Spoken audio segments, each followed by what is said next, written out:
अहिल्यानगरच्या संगमनेरमध्ये सध्या राजकीय खदखद चांगलीच उफाळून आली आहे। तत्वाकरिता आणि विचाराकरता माझी मरण्याची तयारी असल्याचं वक्तव्य काँग्रेसचे ज्येष्ठ नेते बाळासाहेब थोरातांनी केलं। कीर्तनात बाळासाहेब थोरातांच्या कार्यकर्त्यांनी घुसून राडा केल्याचा आरोप विरोधकांनी केला। मात्र त्याआधी कीर्तनातून काही राजकीय शेरेबाजी झाल्याचा आरोप आता थोरातांचे समर्थक करतायत। त्यामुळे सध्या संगमनेरचं वातावरण चांगलंच तापल्याचं पाहायला मिळतं।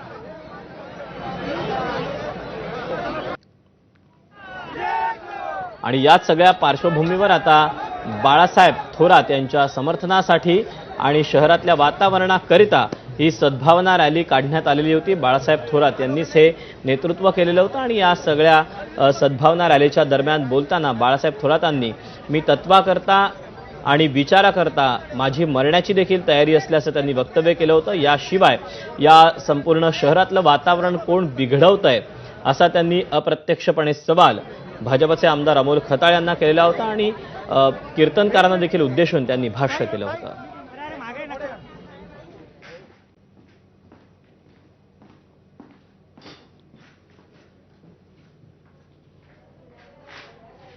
त्याला विरोध केला, त्यांच्या काही गाडीवरती नुकसान करण्याचं काम, त्यांच्या गाडीची मोडतोड करणार असेल। काही समाजकंटकांनी त्या ठिकाणी त्यांच्यावर एक अतिप्रसंग करण्याचा प्रयत्न केला। बाळासाहेब थोरात तुम्हाला ठणकावून सांगतोय, महाराष्ट्रातल्या कोणत्याही कीर्तनकाराला जर कोणी धमकी देण्याचा प्रयत्न केला किंवा हल्ला करण्याचा प्रयत्न केला तर गाठ तुषार भोसलेशी लक्षात ठेवा। तर बाळासाहेब थोरात आम्हाला नथुरामजी गोडसे व्हावं लागला। तेव्हा बाळासाहेब थोरात यांची जी सद्भावना रॅली काढण्यात आलेली होती त्या रॅलीमध्ये या सगळ्या व्हिडिओ क्लिप्स चालवण्यात आलेल्या आहेत।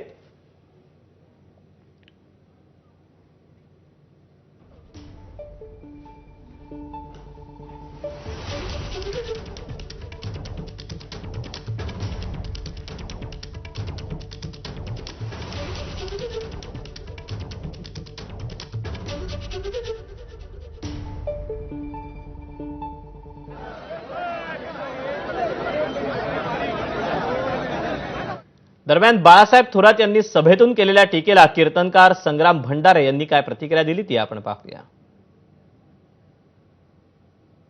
मी तर सांगून टाकलंय, कोणाला नथुराम गोडसे व्हायचं असेल तर तत्वाकरता मरायला तयार आहे ना। मी चांगलं झालं आमच्या जीवनात काही नाही, तेव्हा तत्वाकरता काही करण्याकरता तयारी, मरण्याचे काय विशेष आहे। पहिलं तर सगळ्या शहरातल्या मंडळीला मी सांगेल, कदाचित तुम्हाला वाटत असेल की दुसऱ्या लांबचं घर जळतंय आपलं काय जातंय।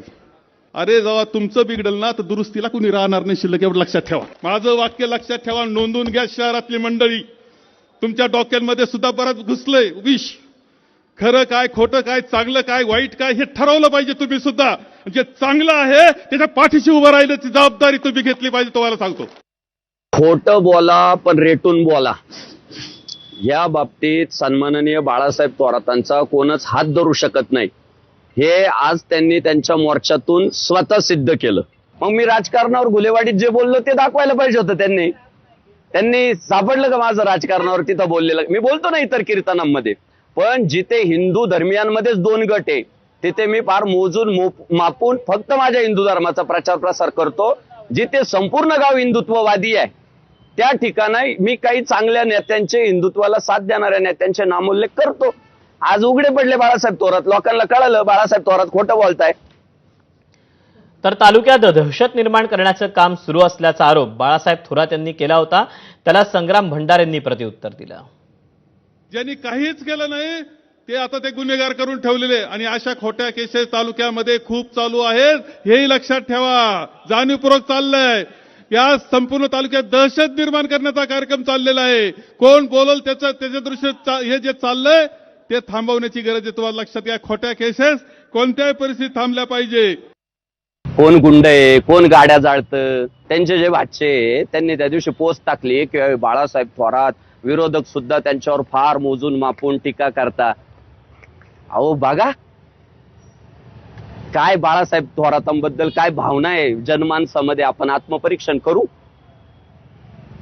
आणि गुंडांचा राज वाढतोय, अहो गाड्या कोण पेटवतंय, गुन्हेगारी कोण वाढवतंय, गावगुंड कोण तयार करतंय, त्या अमोलदादा खताळांना कोण टार्गेट करतंय, शोधा.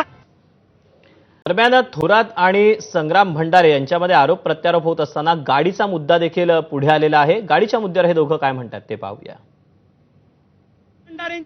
मी स्वतः गाडी चालवत घुलेवाडी गावात गेलो. हिंदुत्ववादी सहकारी मला घेण्यासाठी आले. मी स्वतः गाडी चालवत बराच दूरवरनं आलो, म्हणून मला त्यांनी दुसऱ्या गाडीत बसवलं. माझी गाडी तिथेच मंडपाच्या बाहेर लावली आणि मी दुसऱ्या गाडीत गेलो फ्रेश होण्यासाठी. फेटा बांधून पण मी दुसऱ्या गाडीत आलो, पण माझी गाडी धर्म मंडपाच्या तिथं लावलेली होती. नंतर मला सगळ्या सहकार्यांनी सांगितलं की बापू आपली गाडी पण फुटलेली आहे. मग आता गाडी नेमकी कोणी माझी फोडली हा पोलीस संशोधनाचा मुद्दा आहे. तो पोलीस त्याचा शोध घेतील माझी गाडी कोणी फोडली ते.